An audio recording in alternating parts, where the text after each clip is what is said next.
नमस्कार दोस्तों, स्वागत है आपका हिंदी नॉलेज शो में। तो दोस्तों, हमें जिस चीज का डर था आखिरकार वो ही हुआ है।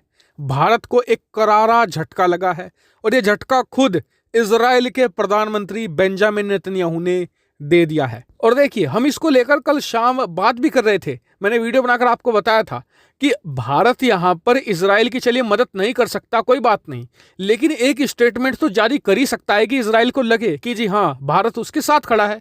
इसमें कौन सी बड़ी बात थी? या भारत के कोई विदेश मंत्री या रक्षा मंत्री इजराइल के किसी ऑफिशियल से बात कर लेते।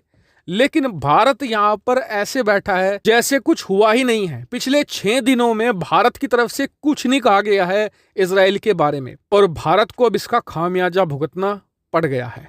दरअसल आप स्क्रीन पर देखिए, अभी कुछ घंटे पहले ही इजराइल के प्रधानमंत्री बेंजामिन नेतन्याहू ने एक ट्वीट किया है। स्क्रीन पर आप ट्वीट देख सकते हैं।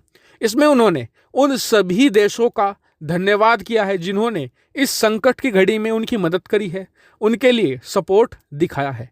इसमें आप देखेंगे कि यूक्रेन जैसे जो छोटे देश हैं, इसके अलावा उरुग्वे जैसे जो छोटे से छोटे देश हैं, उनका भी मेंशन किया गया है।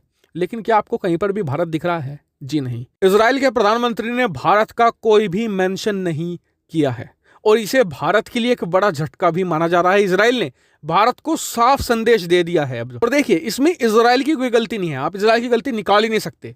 आप पिछले 30-40 सालों का इतिहास निकाल कर देख लीजिए।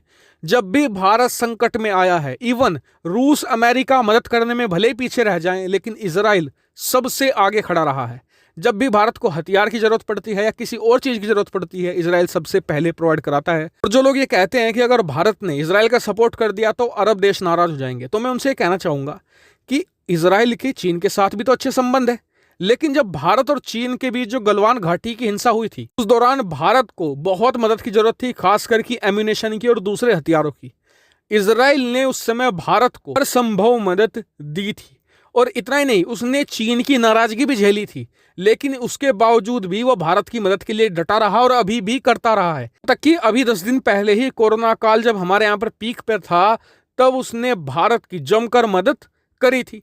लेकिन जब भारत की बारी आई मदद करने की इजराइल की, तो भारत चुप बैठा है। तो इसमें सीधी गलती है भारत की। और जो लोग अभी भी ये कह रहे हैं कि हमें इजराइल की मदद नहीं करनी चाहिए, तो उनके लिए मैं कहना चाहूंगा कि ठीक है, मत करो इजराइल की मदद, ठीक है।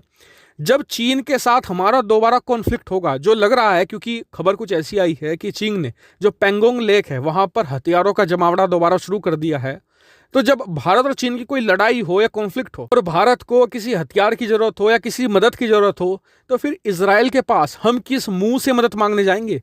फिर वहां मत जाना मदद मांगने के लिए कि इजराइल हमें ये हथियार दे दो, हमें एम्यूनेशन दे दो, हमें बंदूकें दे दो। नहीं। लेकिन मैं कहना चाहूंगा कि भारत के पास अभी भी एक मौका बचा हुआ है। दरअसल यूनाइटेड नेशन में एक प्रस्ताव आने जा रहा है इजराइल के ऊपर।